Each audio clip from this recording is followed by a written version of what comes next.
ताला खड़ा कर देगा और फिर हिसाब किताब होगा। तो ये ईमान है, कुरान का अकीदा है।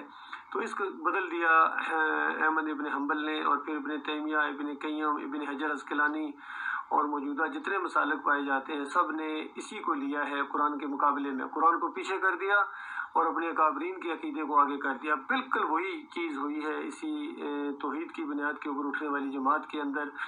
और डॉक्टर उस्मानी रहमतुल्लाह अलैह की वफ़ात के तकरीबन 30 साल बाद ये मामला शुरू हो गया। 30 साल बाद, 30-35 साल बाद तो खुल के सामने आ गया हनीफ साहब, और उन्होंने उस ईमान अकीदे को बिल्कुल बदली करके रख दिया। यकीन कीजिए, जिस शिर्क की जड़ें काट दी थी अल्लाह के उस बंदे ने, कुरान हदीस के दलाइल से दरवाजे बंद कर दिए थे, उन दरवाज़ों को फिर खोला है मोहम्मद हनीफ ने। और सजदा ताज़ीमी का शिर्क ला के और ये कहना कि अल्लाह इससे खुश हो गया, अल्लाह की रज़ा है। और देखो याकूब अलैहिस्सलाम ने भी कोई इतराज़ नहीं किया। बेईमान, क्या तुझे कहा जाए, वो कैसे इतराज़ करते अल्लाह के सजदे के? वो तो अल्लाह को सजदा किया था उन्होंने। तो किस तरह के अल्फाज पेश करके लोगों को गुमराह कर दिया। इससे पहले अब्दुल्लाह के अंदर भी ये मजमून आया था, हालांकि वहाँ इन्होंने रास्ता खोला था थोड़ा सा और कहा कि ये लहू की ज़मीर यूसुफ अलैहिस्सलाम की तरफ है, और ये लुग़वी मानों में है। ये सजदा मारूफ सजदा जो हथेलियाँ टेक के किया जाता है वो तो सवाल ही नहीं पैदा होता, ये तो हर शरीयत में हराम है, शिर्क है, खारिज अज़ इम्कान है, ये अल्फाज है वहाँ। और जो चीज़ वहाँ खारिज अज़ इम्कान थी आज इनका ऐन ईमान बन गया है। और किस सुहाने अंदाज से, ज़ाहिर बात है अल्लाह ने जो सलाहियत दी थी लिखने की, बोलने की, उसको अल्लाह की किताब के ख़िलाफ़ ये इस्तेमाल कर रहे हैं। ये मौका ज़रूर है, ये अल्लाह की मशीयत इस अंदाज से तो ज़रूर है कि अल्लाह ने तुम्हें मौका दिया है, तुम्हें ढील दी है, लेकिन ये कहना कि अल्लाह की रज़ा है इसके अंदर और अल्लाह का हुक्म है, ये बिल्कुल बात बहुत बड़ा झूठ है, बहुत बड़ा फ़रेब है। और ये इन्हीं का हुक्म है, इन्हीं की रज़ा है, समझ इन्हीं की रज़ा हासिल करने के लोग इसी सजदे को साबित कर रहे हैं। जिस तरह हर दफ़ा करने वाला अपने अमीर का दफ़ा करता है और उनको उनकी वकालत करता है। बहरहाल ये मौका है, कल क़यामत के दिन ये बहुत बुरे फंस जाएंगे। और दुनिया में भी यकीन कीजिए ये आप मुकाबला नहीं कर सकते इन मसलक परस्तों का, क्योंकि वो कहेंगे भाई बताओ तुम अपना पहले फैसला करो अपने घर का।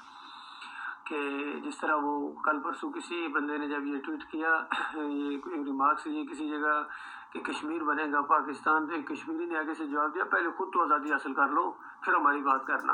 तो इसी तरीके से ये मसलक परस्त इनको कहेंगे पहले अपना तो फैसला कर लो, क्योंकि डॉक्टर उस्मानी रहमतुल्लाह अलैह कहते हैं कि जिसका ईमान ख़राब होता है वो इस तरह तफसीर करता है यूसुफ अलैहिस्सलाम को सजदा हुआ, तो ईमान इनका चूँकि ख़राब था इस वजह से इन्होंने इसी तरह तफसीर कर दी।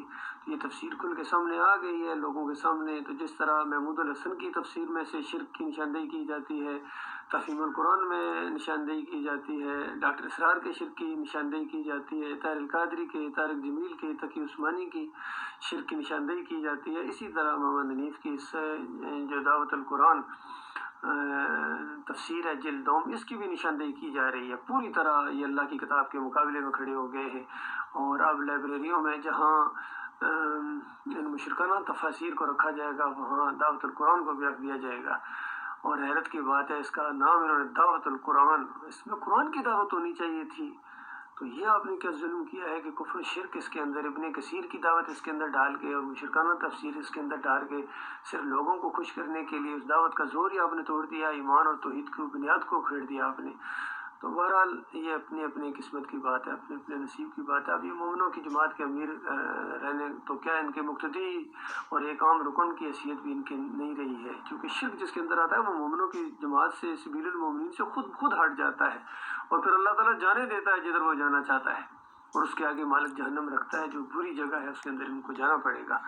अल्लाह ताला हमारे मोमिन भाइयों को इससे बचाए, और जो आंखें बंद करके इनके पीछे दौड़े चले जा रहे हैं उनको भी अल्लाह ताला आंखें खोलने की, मरने से पहले आंखें खोलने की तौफीक अता फरमाए, क्योंकि जो मर गए वो तो मर गया, वो दोबारा कभी वापस नहीं आ सकते। लेकिन जो अभी बाकी है उनके लिए मौका है। लिल्लाह गौर करो मेरे भाइयों, ईमान की तरफ वापस लौटो।